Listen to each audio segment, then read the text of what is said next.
Hi, I'm Nancy O'Neill. Today on Suncoast FYI, an author describes what it was like working at the White House during Watergate. We have a preview of the 2018 show season at the Urbanite Theater, and we'll tell you all about the Loveland Center. All next on Suncoast FYI.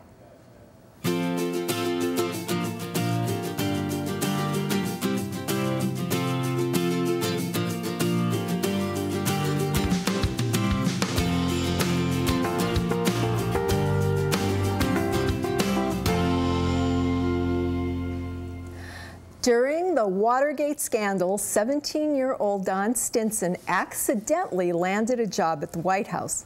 Stinson published a memoir last year detailing his ringside seat to Watergate, and we have him here now to share his story.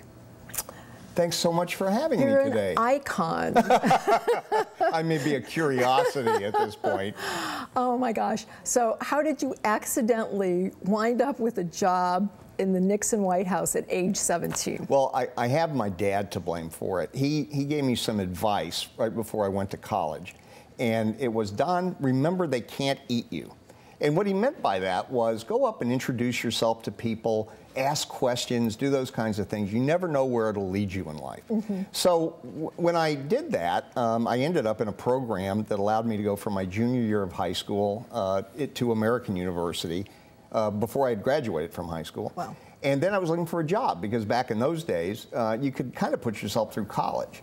And what I ended up doing was getting the doors slammed in my face continually. Finally, I met somebody who knew somebody who knew somebody who had a job in this funny place called the Old Executive Office Building that I had never heard of. And it was a job as a messenger, and I went down there and interviewed, and I got the job. And the weirdest thing was, and it tells you how dumb I was at 17, I didn't realize I worked in the White House complex for the first couple of days. Oh my gosh. Oh my gosh. Now, when they put you in there, did you have to go through security clearance like everybody else did? Yes, actually I had a top secret clearance before I was old enough to vote.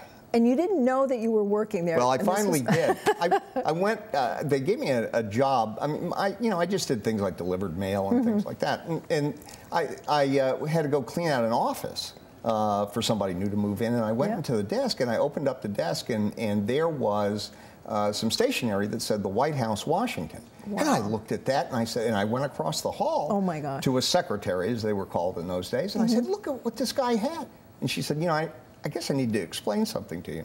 So I went and I started working for an assistant to the president for international economic affairs, whose office was in the Old Executive Office Building, delivering mail and things like that. Then I got a job with Vice President Agnew. And I stayed there answering mail, reading and answering his mail, which was sometimes an out-of-body experience. Wow. It was very strange, very interesting. And then went over, after he resigned, we lost our jobs, but I got a job over at Health, Education, and Welfare, where most people who worked for the government would understand I had to quit in order to get paid. Oh dear. And then ended up back in the White House in the East Wing working for Mrs. Nixon and as a messenger and kind of a jack of all trades. Okay, so what was it like working in the White House, like before and after the resignation? Were you there during both times? Absolutely. Yeah, you know, it was interesting because you could cut the tension as it got closer to President Nixon's resignation, which actually is we're coming up on the 44th anniversary of it. Unbelievable. You could cut the tension with a knife. I mean, there were a lot of people. You know, the White House, at least in my day, it was very much like any office. People have the same kind of problems and issues and other things that they would anywhere. So did you meet him? Did you meet President Nixon? Oh, yes. And Mrs. Nixon? Yes. On one occasion, as I talk about in the book, actually he pointed to me as they were going to get on a helicopter. There were a number of us out on the South Lawn to bid them adieu. And as he walked by, he kind of pointed at me. And I had no idea, and at least I had enough class at that time not to ask. You know, like, hey, what are you talking about? What do you mean? I had no idea. But I turned around when they got on the helicopter and we walked back into the White House and fell flat on my face because the President of the United States was trying to tell me that my shoelaces were untied. My gosh. But we had what I would like to call a conversation once.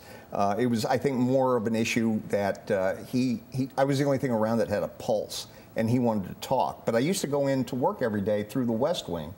I worked full-time and went to school full-time. And I would go in through the West Wing and then cross through the West Colonnade, which is the Rose Garden that you see on television, through the residence, and then to this little cubby hole I worked in the East Wing. One morning, I was carrying a book with me that had something to do with Theodore Roosevelt, and the president actually stopped me as we went by, and he asked me what was in the book. And so I told him what I was reading and all that, and he went into a soliloquy. This was April of '74. It could have been 5 minutes, Nancy. It could have been 15. It's hard to tell. In which he talked about Roosevelt, that went into a conversation about Winston Churchill that was absolutely fascinating. And I had to go sit down. Afterwards, my knees were shaking pretty badly afterwards. That's amazing. That's amazing. Well, speaking of books, we only have a few moments left.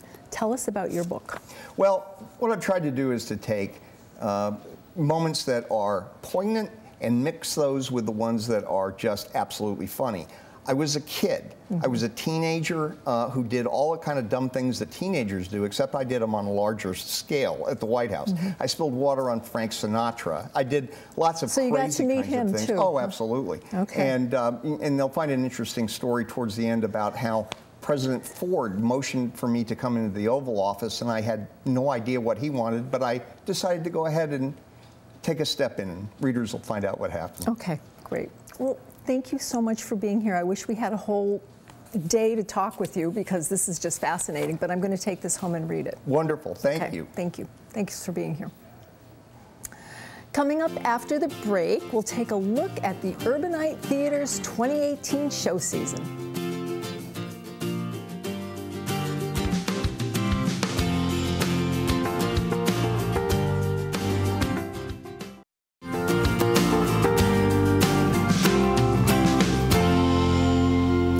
Welcome back.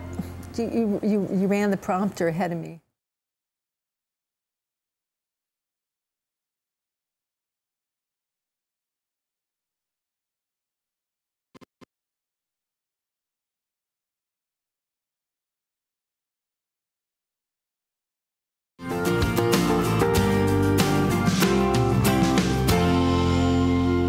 Welcome back to Suncoast FYI. Urbanite Theater will continue to bring unique theatrical art to its downtown Sarasota stage this upcoming season.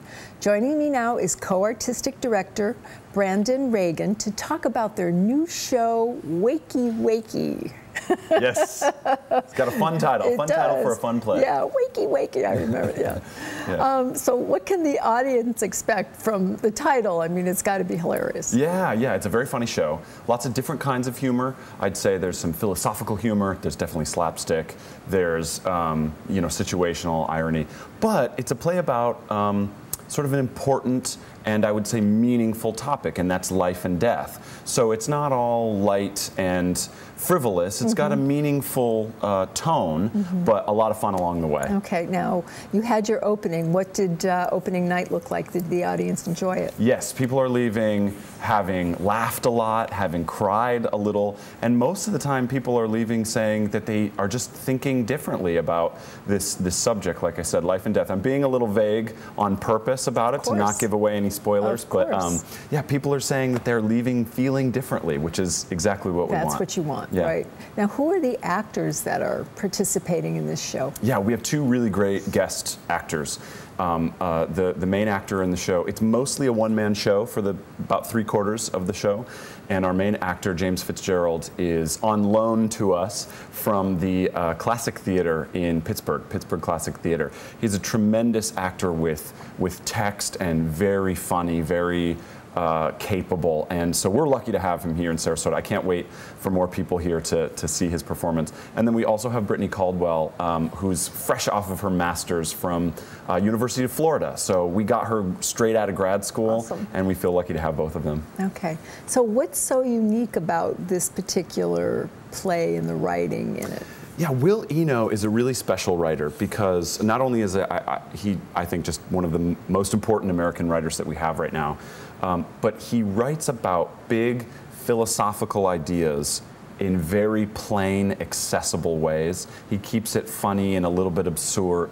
And he tends to tackle these big ideas, but present them in everyday people, you know, police officers or librarians, or in our case, a swimming and diving instructor. So immediately we have relatable people on stage, and that lets us access bigger concepts, I think. So I think that's why he's so important right now.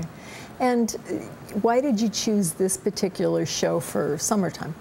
Oh, I think, like I said, it's funny and it's light and it keeps things in perspective, and I think that's what we always want in the summertime. But at Urbanite, we never like to do anything that has no meat to it, that's all fluff. So this one really balances our mission, which is to put on shows that have a social tie-in, that keeps you thinking, leaves you wanting to question something, but also for summertime, we're ready to laugh and have a good time. And like I said, the cast is very funny, so it helps that along. Okay. Now, it's not a very large theater. You only hold 75 people, you were telling me. That's right, very intimate, so you're never much more than about 10 feet away from the performers. So it's a completely different experience than some of our bigger theaters in town. It makes it much more immediate. You're sharing the same air as the performers, so it's a pretty exciting experience if you haven't been to a small black box theater before. I like it. I like it. Now, tickets. Do you offer any kind of summertime discounts or? Yeah, we keep our ticket prices just a little bit cheaper in the summertime than our main season, what we call the winter and spring season. So tickets are a little bit more affordable, but also we do an under 40 ticket of $20, and we have a student ticket for $5 to all performances. So no special student night or whatever. If you're a student and you have a valid ID, you can see a show for $5 anytime. Okay, great. Now, we'll put your website across the bottom so people can find you. But tell us a little bit, you've got something very exciting coming up for the fall. Yes, coming up after this, we've got what we're calling the Modern Works Festival, which is a playwriting contest for female playwrights. We're trying to level the playing field. You know, most playwrights produced in the country, 60 to 70%, tend to be men. So we're going to try our best to level that out, lift up some of the female voices in the area. It's a playwriting contest. We're taking plays from all over the country. The winner of the festival will get $5,000. We're going to do stage readings of the top 3 finalists, so people will be able to come and see some of these emerging voices, and they can be part of the process to help choose the winner. So there will be an audience vote on the top 3 finalists, and we will use the audience vote to help us decide who gets that grand prize of $5,000. Okay, and when is that going to be accessible to people that are interested? Yeah, so right now we're accepting the submissions. So if you're a playwright, send us your work immediately.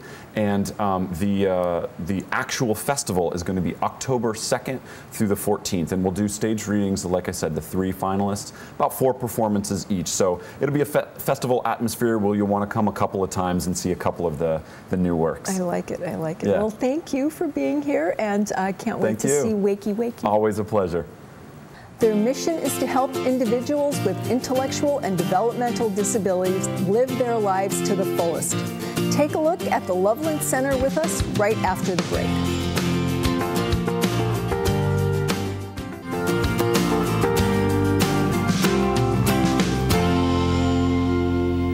The Loveland Center helps people with disabilities achieve equality through opportunity. Joining me now is President and CEO Patrick Guerin. Welcome to the program, and I can't wait for you to tell our viewers, excuse me, all about the Loveland Center and what you do to help people in our community. Well, thank you for having me, Nancy. I would love to start out just talking about what is the Loveland Center.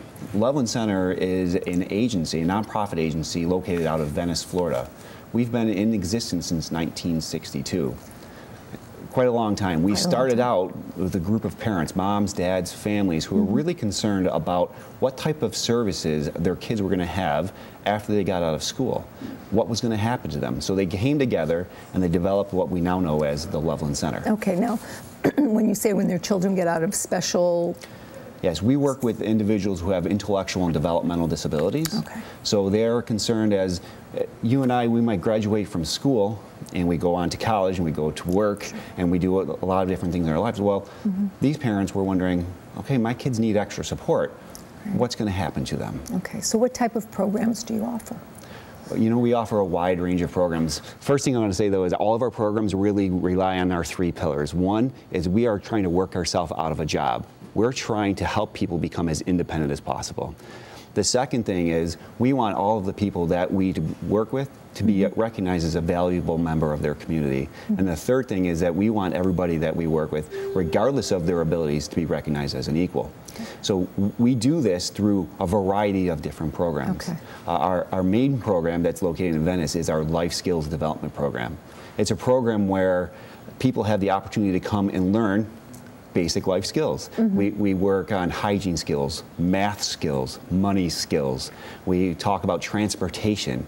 We do multiple things all the way up through even employment skills. I was going to ask you, do you help them get employment after they're finished the program? And how long is the program? The program really is it could be for a lifetime. It really depends on the person. Okay. We help people get employment if that's what their desire is. There's a number of people who may have never even experienced any sort of employment, so it could be that we have experiential employment opportunities. Okay. I could talk about one of our really neat programs. It's called Loveland in Our Neighborhood.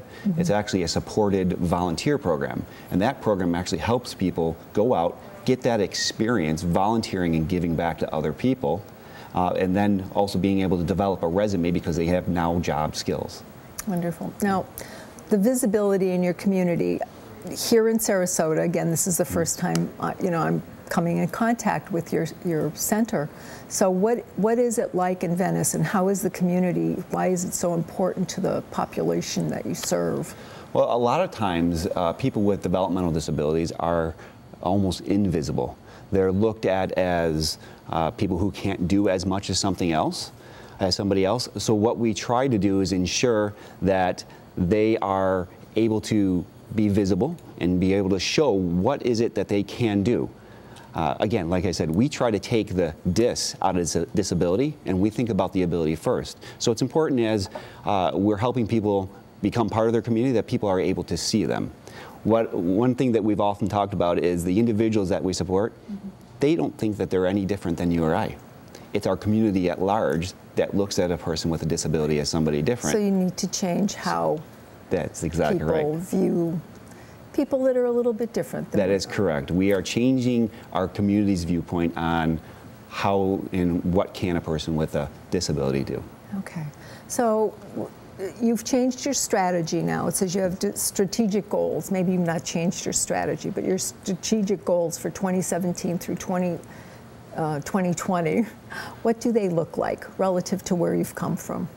Our strategic goals right now, this past year, we've actually taken the opportunity to come back and look at our agency and our core mission and say, how are we doing on that? Are we holding up to our mission? So we really focused for the past 2017, 2018 on those core goals that we've had. Our life skills development program, our supported work program, our supported living programs, trying to do the best that we can there. But for the future, what we're really looking to do is fill the need where we see the need. We're not just going to focus only in Venice. We want to be able to focus all throughout all of southern Florida. So what we've done is we've gone and talked with our governing body, the Agency for People with Developmental Disabilities, and we've talked with them, and we are now able to provide services in Charlotte County and Manatee County. To take a little bit from Disney, we see a need, fill a need. I love it. I love it. So the importance to the participants to learn all of these life skills. Now, like you said, living, amongst their peers. So that's where the volunteer work comes in. How can we help as a community help the participants? Well, there's a lot of things that we can do as a community, but if I was to pick one thing, what I would like to have our community do is be the opportunity to be seen, for our people to be seen as an equal. If you're in the store, if you're out somewhere and you see a person who is working, thank them. Yes. You like to be thanked. I like to be thanked for the things that we like to do. Yeah. Thank them. If you have an opportunity for us to go and volunteer, to be seen, contact us at Loveland and let us know, and we'll come out and help you out. Okay. All right. Wonderful. Thank you so much for being here and for all your hard work. No problem. Thank you. Appreciate it. The weekend is almost here, so if you're looking for things to do, we have a few suggestions, and we'll show you when we come back.